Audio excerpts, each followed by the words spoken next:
within all the nature shows and animal kingdom shows we, as human beings, have watched on TV during our youthful years.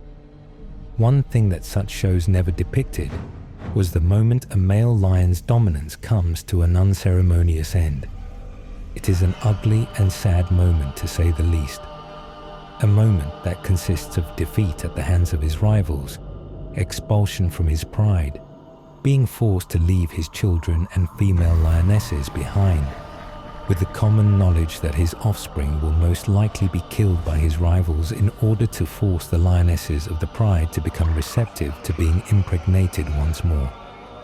Just to put salt in the wound, the defeated mature male lion is now forced to walk the plains of the jungle alone, to search and hunt on his own, which mature male lions aren't as efficient at doing anymore. This leads the mature male lion to scavenge for food, eating old leftover rotted carcasses, and roaming the plains pushing other predators off their fresh kills. You see, there's no retirement for lions. There are no old male lions. They never make it that far in life, because with the same strength that it took to dominate the jungle, once their strength is gone, they are incapable of dominating the very jungle they once reigned over just a few days ago. Just to drive the dagger deeper into the end of the mature lion's lifespan, due to the exceedingly high metabolism rate of the male lion's internal system, his own body begins to fail him as he doesn't eat at his normal rate, and his internal system begins to digest his own muscle structure, weakening him even more and putting the mature male lion at even more of a disadvantage over the coming weeks.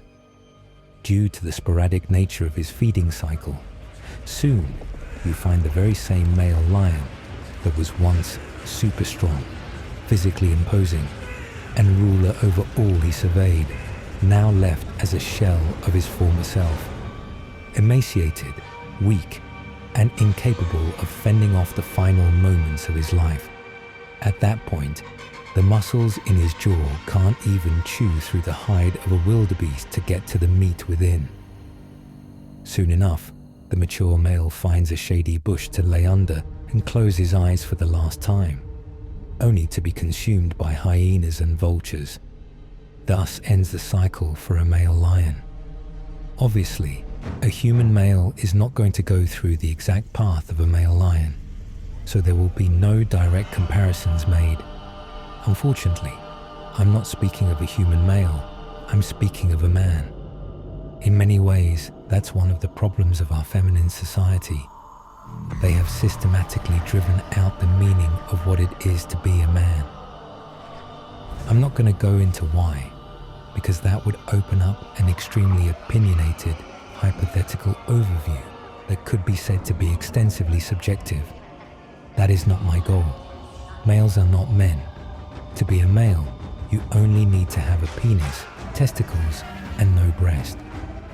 Obviously, we will not discuss the genetic mutation that causes the creation of a hermaphrodite, a human born with both genitalia. To become a man is a journey within the responsibilities that come with the fact of being a male of the human species. The historic tribal realities that modern society has buried over time is a reflection of those realities within the laws of nature. The laws of nature are the foundation from which we all are governed within the full spectrum of all that life is. Some tend to believe that the laws of nature are the extension of the hand of God Almighty, which can be extrapolated and verified in many ways. But is this within the freedoms of life? Go any direction you wish, do whatever you wish, feel and think as you please. The laws of nature do not restrict any such decision you wish to make. The crushing moment is applied when it comes to the consequences of those poor or incorrect decisions, choices and actions, when the laws of nature stand front and center as the judge and jury, and without argument or consideration, the hammer drops as the individual who was in error will pay for their poor choices, decisions, and actions with pain, regret, and sometimes even with their very life. With that being said, a male is nothing more than a sentient human in the flesh, nothing more.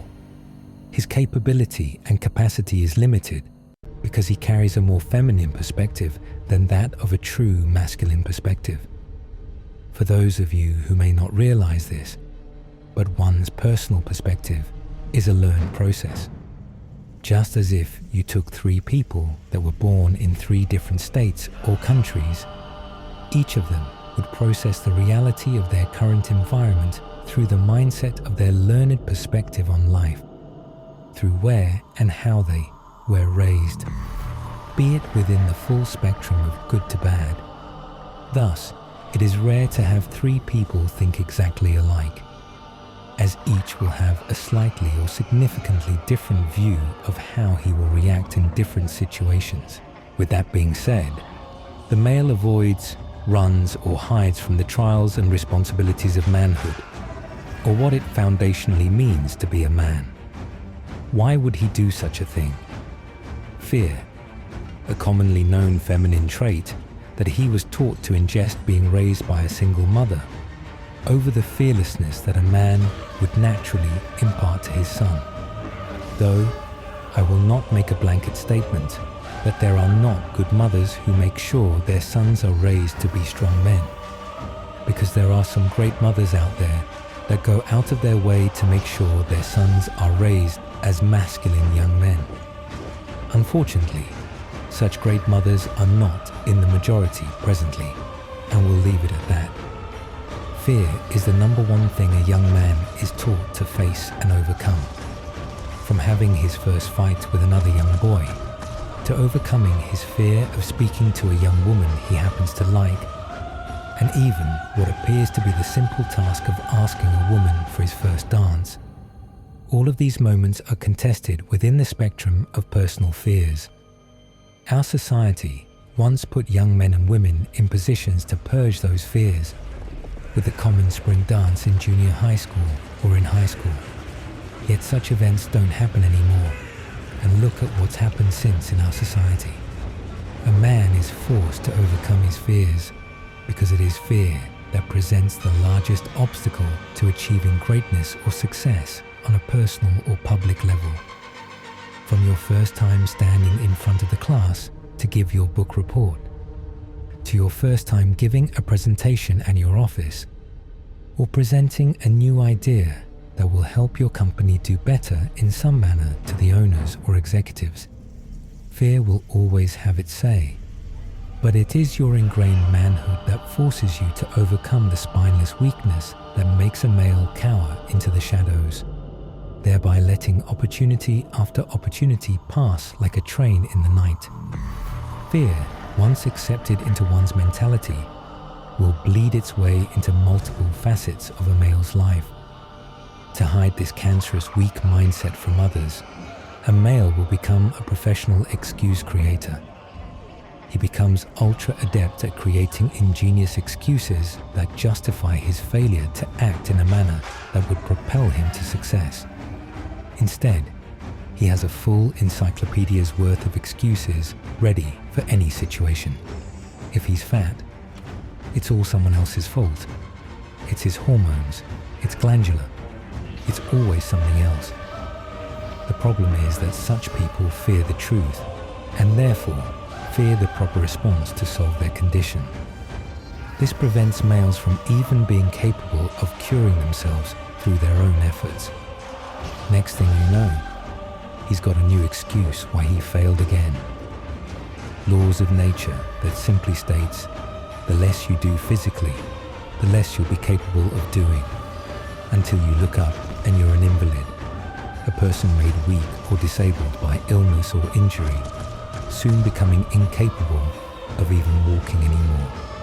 With the prior statements being valid, we come back to our original statement: a man's journey is to evolve, to become greater than he was initially, to take flight and ascend in the direction of life that he truly can excel at, or be exceptionally good at, or proficient in an activity or subject.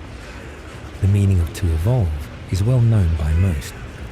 But the process, when applied to life's journey, is many times misunderstood. When applied to economics and financials, it must be understood that everyone cannot be rich. Conversely, every man can make himself financially stable or financially capable via proper savings and educated investments, no matter their income levels. Not every man wants to be a bodybuilder or have a bodybuilder's physique.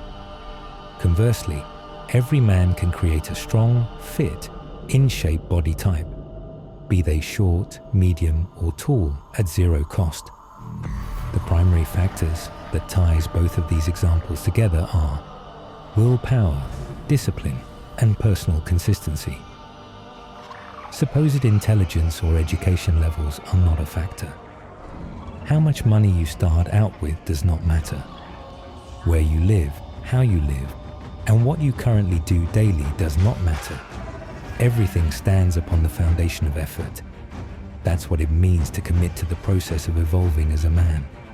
Should you desire to be rich, then you must commit to the process of doing what it takes to become rich. If that entails saving $100 to $500 per month or more, and if you desire to have a more attractive and capable physique, then it will take properly working out 5 to 6 times per week to generate the muscle growth necessary to achieve your personal goals. That's what it takes without questions or excuses. Manhood is never toxic. Such statements are all lies to force you from seeking the truth and becoming the true man you were meant to become or be. For more information and insight exist within the book True Manhood, available at Amazon Books. The link will be provided below.